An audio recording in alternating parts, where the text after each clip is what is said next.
जय श्री कृष्ण, जय श्री राम। श्रीमद् भगवतम के दसम स्कंद में आपका स्वागत है। हम अपनी कथा आगे बढ़ाते हैं।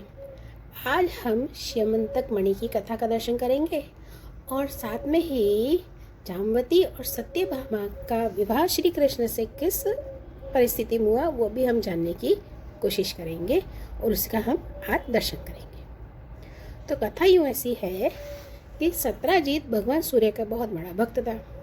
वे उसकी भक्ति से प्रसन्न होकर उसके बहुत बड़े मित्र बन गए। सूर्य भगवान ने ही प्रसन्न होकर बड़े प्रेम से उसे श्यमंतक मणि दी। अब सत्राजीत उस मणि को गले में धारण करके ऐसा चमकने लगा कि मानो स्वयं सूर्य ही हो। जब सत्राजीत द्वारिका में आया तब अत्यंत तेजस्विता के कारण लोग उसे पहचान नहीं सके। दूर से ही उसे देखकर लोगों ने समझा कि कदाचित स्वयं भगवान सूर्य आ रहे हैं। उन लोगों ने भगवान के पास जाकर उन्हें इस बात की सूचना दी। उस समय भगवान श्री कृष्ण चौसर खेल रहे थे। लोगों ने कहा कि हे गोविंद, आपको नमस्कार है। देखिए, अपनी चमकीली किरणों से लोगों के नेत्रों को चौंधियाने वाले भगवान सूर्य आपका दर्शन करने आए हैं। सुखदेव जी कहते हैं कि अनजान पुरुषों की यह बात सुनकर भगवान श्री कृष्ण हंसने लगे। उन्होंने कहा कि ये सूर्यदेव नहीं है, ये तो सत्राजीत है जो मणि के कारण इतना चमक रहा है। उसने ब्राह्मणों के द्वारा श्यमंतक मणि को एक देव मंदिर में स्थापित करा दिया। वह मणि प्रतिदिन 8 भार सोना दिया करती थी और जहाँ जहाँ वह पूजित होकर रहती थी वहाँ दुर्भिक्ष, महामारी, ग्रह पीड़िया, सर्प भय, मानसिक और शारीरिक व्यथा और मायावियों का उपद्रव आदि कुछ भी अशुभ नहीं होता था।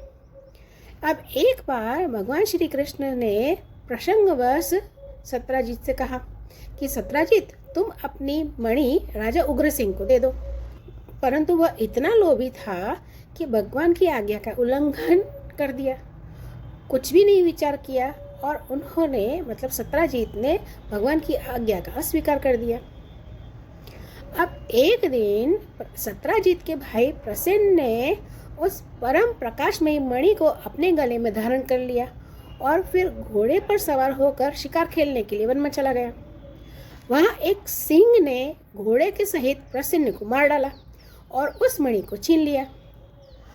वह अभी पर्वत की गुफा में प्रवेश कर ही रहा था कि मणि के लिए जाम्बवंत ने उसे मार डाला।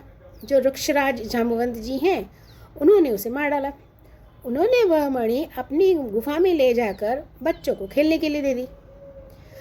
अब इधर सत्राजीत अपने भाई प्रसेन के न लौटने से बहुत दुखी हुआ। वह कहने लगा कि बहुत संभव है कि श्री कृष्ण ने ही मेरे भाई को मार डाला हो, क्योंकि वह मणि गले में डालकर वन में गया था।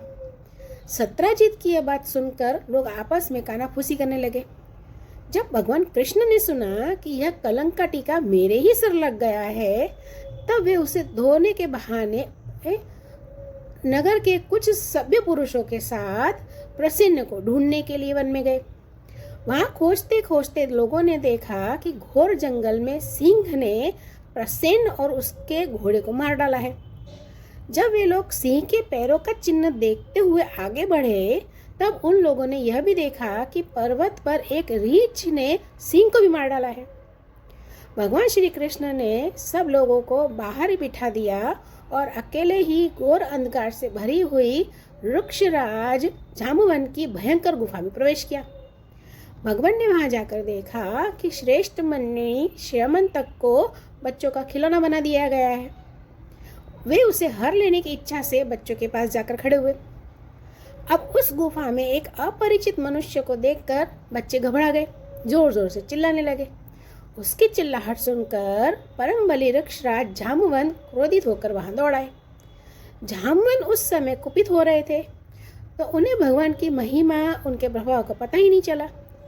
उन्होंने भगवान को एक साधारण मनुष्य समझा और वे भगवान श्री कृष्ण से युद्ध करने लगे। जिस प्रकार मांस के लिए 2 बाज आपस में लड़ते हैं, वैसे ही भगवान श्री कृष्ण और जाम्बवन आपस में घमासान युद्ध करने लगे।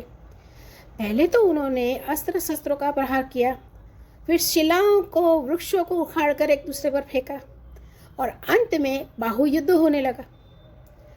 वज्र के बहार के समान कठोर घूंसों से आपस में वे 28 दिन तक बिना विश्राम किए दिन रात लड़ते रहे। अंत में भगवान श्री कृष्ण की चोट से जाम्बवन के शरीर की एक एक गांठ टूट फूट गई। उत्साह जाता रहा, शरीर पसीने से लथपथ हो गया। तब उन्होंने अत्यंत ही चकित होकर भगवान श्री कृष्ण से कहा कि मैं जान गया हूँ, आप समस्त प्राणियों के स्वामी, रक्षक, पुराण पुरुष भगवान विष्णु हैं।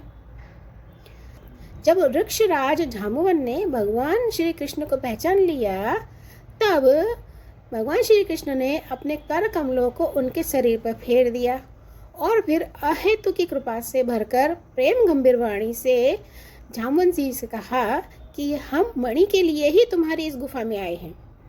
इस मणि के द्वारा मैं अपने पर लगे हुए उस झूठे कलंक को मिटाना चाहता हूँ। भगवान के ऐसा कहने पर जाम्बवन ने बड़े आनंद से उनकी पूजा करने के लिए अपनी कुमारी जाम्बवती को मणि के साथ उनके चरणों में समर्पित कर दिया। तो इस प्रकार भगवान श्री कृष्ण का विवाह जाम्बवती से हुआ। अब भगवान श्री कृष्ण जिन लोगों को गुफा के बाहर छोड़ गए थे, उन्होंने 12 दिन तक तो उनकी प्रतीक्षा की, परंतु जब उन्होंने देखा कि अब तक भगवान श्री कृष्ण गुफा से बाहर नहीं निकले हैं, तब वे अत्यंत ही दुखी होकर द्वारिका को लौट गए। यहाँ जब माता देवकी, रुक्मणी, वसुदेव जी ने तथा अन्य संबंधियों ने, कुटुंबियों को, इन सबको जब ये मालूम हुआ कि श्री कृष्ण गुफा से नहीं निकले हैं, तो उनको बड़ा शोक हुआ, दुखी हुए। सभी द्वारकावासी अत्यंत दुखी होकर सत्राजित को भला बुरा कहने लगे और भगवान श्री कृष्ण की प्राप्ति के लिए महामाया दुर्गा देवी की शरण में गए, उनकी उपासना करने लगे। उनकी उपासना से दुर्गा देवी प्रसन्न हुई और उन्होंने आशीर्वाद दिया। उसी समय उनके बीच में मणि और अपनी नववधु जाम्बवती पत्नी के साथ भगवान श्री कृष्ण प्रकट हुए। सभी द्वारिकावासी भगवान श्री कृष्ण को पत्नी के साथ और मणि के धारण किए हुए देखा तो ये परमानंद में आ गए। ऐसा लगा जैसे कोई मरकर लौट आया हो। इसके बाद भगवान ने सत्राजित को राज्यसभा में महाराज उग्रसेन के पास बुलवाया और जिस प्रकार मणि प्राप्त हुई थी वह सब कथा सुनाकर उन्होंने वह मणि सत्राजित को सौंप दी। सत्राजित अत्यंत लज्जित हो गया। मणि तो उसने ले ली, परंतु उसका मुंह नीचे की ओर लटक गया। अपने अपराध पर उसे बड़ा पश्चाताप हो रहा था कि किसी प्रकार वह अपने घर पहुंचा। अब वह यही सोचता रहता था कि अपने अपराध का मार्जन कैसे करूं, मुझ पर भगवान श्री कृष्ण कैसे प्रसन्न हो, मैं ऐसा कौन सा काम करूं जिससे मेरा कल्याण हो और लोग मुझे कोसे नहीं। सचमुच धन के लोभ से मैं बड़ी ही मूढ़ता का काम कर बैठा हूँ। अब मैं अपनी पुत्री सत्यभामा और यह स्यमंतक मणि दोनों ही श्री कृष्ण को दे दूंगा। यह उपाय बहुत अच्छा है, इससे मेरे अपराध का भी मार्जन हो जाएगा। इससे अच्छा तो कोई दूसरा उपाय ही नहीं है। तो सत्राजित ने अपनी विवेक बुद्धि से ऐसा निश्चय करके स्वयं ही इसके लिए परिश्रम किया और अपनी कन्या और स्यमंतक मणि दोनों ही ले जाकर श्री कृष्ण को अर्पण कर दी।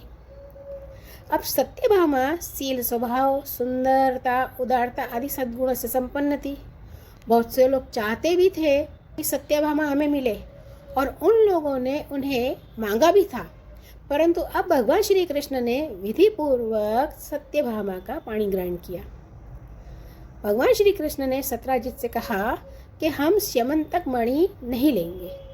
आप सूर्य भगवान के भक्त हैं, इसीलिए वह आपके पास ही रहेगी। हम तो केवल उसके फल के, मतलब उसके निकलते हुए सोने के अधिकारी हैं, क्योंकि स्यमंतक मणि से सोना निकलता था, तो वही आप हमें दे दिया करें। तो इस प्रकार भगवान श्री कृष्ण का जाम्बवती और सत्यभामा के साथ में विवाह संपन्न हुआ। आगे की कथा में हम भगवान श्री कृष्ण के अन्य विवाहों का दर्शन करेंगे। तब तक के लिए आज्ञा दीजिए। धन्यवाद।